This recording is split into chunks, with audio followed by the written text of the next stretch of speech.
A woman dreams that her childhood house is filling with water. Not a dramatic flood, not a disaster movie. The water is quiet. It moves through the hallway slowly, room by room, as if it knows the house better than she does. In the kitchen, a chair floats near the ceiling. In the bedroom, the closet door is locked. In the living room, her mother is sitting calmly, reading a book that has no words. The woman wakes up and does what most modern people do. She asks what water means. Emotion, the internet tells her. The unconscious, says a dream dictionary. Cleansing, says another. A new beginning, a warning, a spiritual awakening, a fear of being overwhelmed. All of these answers may sound plausible, and all of them may be wrong. Marie-Louise von Franz would probably begin somewhere else. Not with water in general, not with a dictionary. Not even with the first attractive Jungian word. She would ask, why this house? Why this room? Why this water, moving in this way, at this moment, in this person's life? Jung gave modern psychology the courage to take dreams seriously again. But Marie-Louise von Franz, one of his closest collaborators and one of the great interpreters of symbolic life, taught something more severe. A dream is not a code waiting for a clever ego to decode it. A dream is a living image. And if you translate it too quickly, you may destroy the very intelligence you came to hear. Von Franz was born in Munich in 1915 and grew up in Switzerland. She studied classical languages, literature, and ancient history in Zurich. That detail matters. She came to dreams with Greek, Latin, myth, philology, fairy tales, alchemy, and the long memory of symbolic forms. She met Jung as a young woman and worked closely with him for decades. She translated alchemical texts for him, collaborated around the symbolic materials that shaped his later work, and became one of the clearest voices in analytical psychology after him. But her importance is not simply biographical, it is methodological. She shows us how not to betray the dream. Most people want the dream to become a sentence. I dreamed of a snake, therefore it means transformation. I dreamed of a house, therefore it means the self. I dreamed of a dead relative, therefore it means unresolved grief. The ego loves this because it turns the strange into the manageable. But the dream is not trying to be manageable. For von Franz, the image must be allowed to remain image before it becomes interpretation. A snake is first a snake. Its color, movement, danger, beauty, coldness, curve, bite, hiding place, and relation to the dreamer.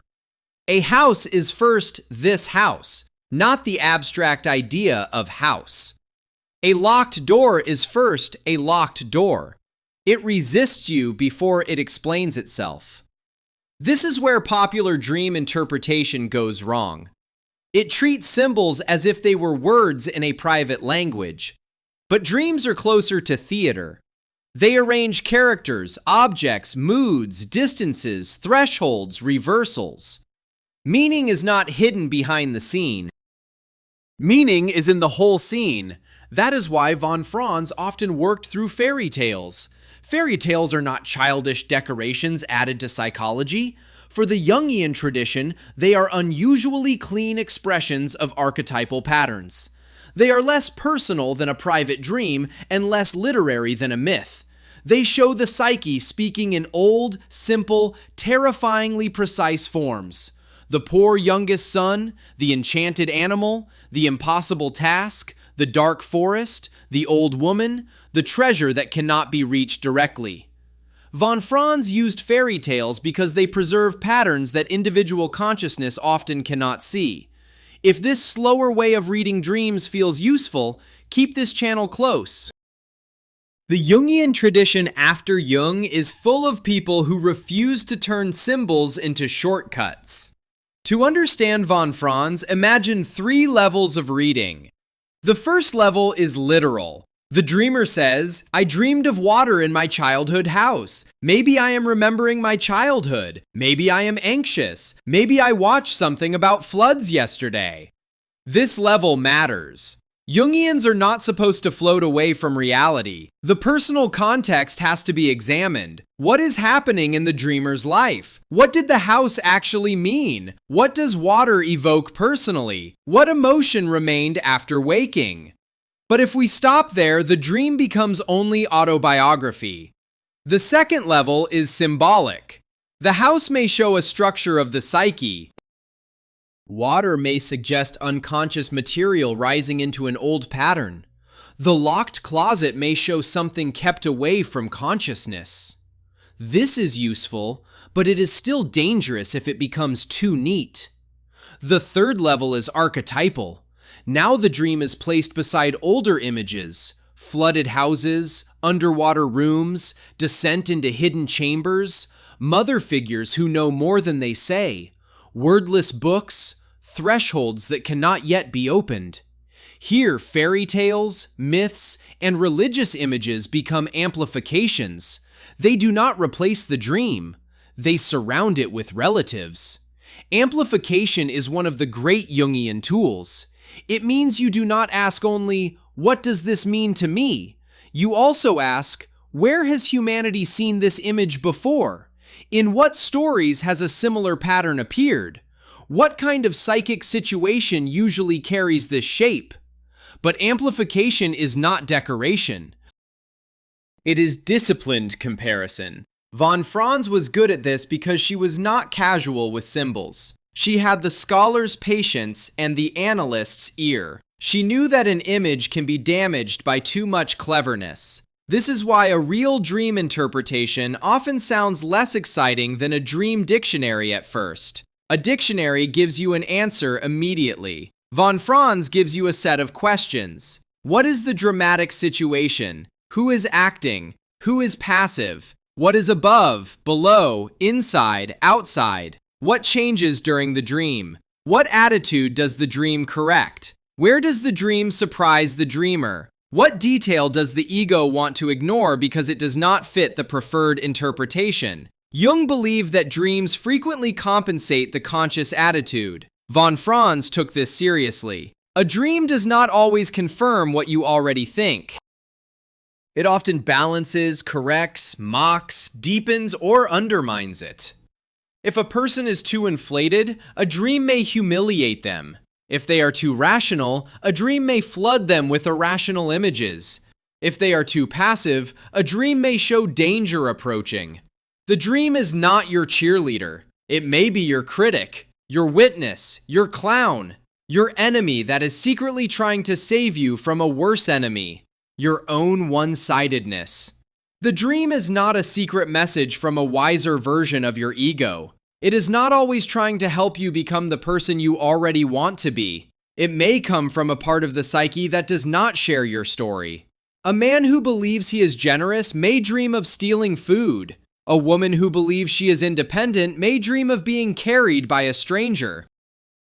A person who says they have moved on may dream of a room that has not changed in 30 years. The dream does not care about your public identity. It cares about psychic balance. That is why interpreting dreams can be morally dangerous. It is easy to interpret the dream in a way that flatters you. The snake becomes your transformation. The dark figure becomes your shadow. The child becomes your inner innocence. The door becomes your next stage. Maybe. But maybe the snake is warning you. Maybe the dark figure is not yours to conquer. Maybe the child is neglected. Maybe the door is locked because the psyche is not ready for what is behind it. Maybe the dream is not asking you to move forward. Maybe it is asking you to stop. Von Franz protects us from the arrogance of interpretation. She also protects dreams from reduction. Modern psychology can reduce a dream to trauma, wish, memory, neural noise, emotional processing, or cognitive residue. Some of that may be partly true, but von Franz belongs to a tradition that asks for more. What if the dream also has a symbolic autonomy? What if it is not just about where you came from, but about what the psyche is trying to become? This does not mean every dream is profound. Some dreams are fragments, some are bodily, some are day residue. Jungians can exaggerate too. The danger on one side is dismissing every dream as nonsense. The danger on the other side is inflating every dream into revelation. Von Franz's discipline sits between those errors. Take the flooded childhood house again. A fast interpretation says water equals emotion, childhood house equals past, locked closet equals repression. A slower interpretation asks, what is the dream doing? It returns the dreamer to an old structure. It fills that structure with quiet water. It locks one area. It places the mother in calm relation to a wordless book. The dreamer is not drowning. She is witnessing. Now the question changes. Not what does water mean, but what old psychic house is being filled by something wordless, emotional, and unconscious? What part of the past is no longer dry and fixed? What knowledge does the mother image possess that cannot yet be read? Why is the closet locked while the rest of the house opens to water? This is how a dream becomes a living problem. Von Franz's work with fairy tales adds another layer. In many tales, the hero or heroine cannot reach the treasure directly. They must accept help from an animal, obey a strange old woman, or go into a forbidden room. The ego's plan fails. A humbler intelligence is required. Dreams often work the same way. They do not simply tell the ego what it wants to know. They rearrange the ego's attitude. They put the dreamer into contact with a form of intelligence that is older, stranger, and less polite than conscious thought. If you have ever felt that a dream was more intelligent than your waking explanation of it, stay with this series. Von Franz is one of the reasons we can still take that feeling seriously. There is another reason she matters now. We live in a culture that turns symbols into content. A dream becomes a post. A myth becomes a brand. An archetype becomes a personality type. Even Jungian language becomes decoration. Von Franz demands something less marketable: attention. Not performance, not identity, not instant meaning. Attention. To attend to a dream is to let it disturb the categories you brought to it. You may begin with Jung, but the dream may not behave like a Jungian diagram. You may begin with personal history, but the dream may open into something archetypal. You may begin with archetype, but the dream may pull you back to one small detail you wanted to skip. The good interpreter is not the one who knows the most symbols. It is the one who can remain faithful to the image. This is where von Franz quietly goes beyond Jung. Jung restored symbolic seriousness to dreams. Von Franz helped refine the craft of staying with them. Her contribution is not a rebellion like Hillman's. It is a discipline. She also reminds us that the psyche is not only inside the individual. Fairy tales show that personal suffering often has an impersonal pattern. You are not the first person to enter the forest, meet the animal helper, or find the forbidden room. This can be comforting, but not in a sentimental way. Your dream may be your personal version of an old human problem. The psyche speaks personally, but it often speaks with ancient grammar. So how should we read a dream? Slowly. Begin with the image. Describe it without interpretation. Ask for the personal associations. Ask what conscious attitude the dream may be compensating. Then amplify carefully through myth, fairy tale, religion, art, or cultural pattern. Then return to the dream itself. If the interpretation makes one detail irrelevant, it is probably too simple. If it flatters the ego too quickly, be suspicious. A good interpretation does not close the dream. It opens a more precise relationship to it. That is why dream dictionaries fail. They give you meanings without relationship. They answer before the dream has been heard. Von Franz would not ask us to worship dreams. She would ask us to respect their form. A dream is not always wise in the way we want wisdom to be. Sometimes it is fragmentary, ugly, comic, or embarrassing. But even then, it may be psychologically exact. The flooded house remains. The water moves room by room. The chair floats. The closet stays locked. The mother reads the book with no words. Maybe the dreamer will understand it tomorrow. Maybe in 10 years. Maybe the dream is not asking to be understood all at once. That may be the first act of interpretation, not explaining the dream, but refusing to falsify it. Marie-Louise von Franz matters because she defended that refusal. She stood in the lineage after Jung and insisted that the image comes first, before the theory, before the archetype, before the clever answer, before the ego's hunger to know what everything means. A dream is not a riddle to solve. It is a small night theater where the psyche stages what consciousness has refused to see. And the question is not only, what does this dream mean? The deeper question is, what kind of listener would I have to become before the dream could tell me?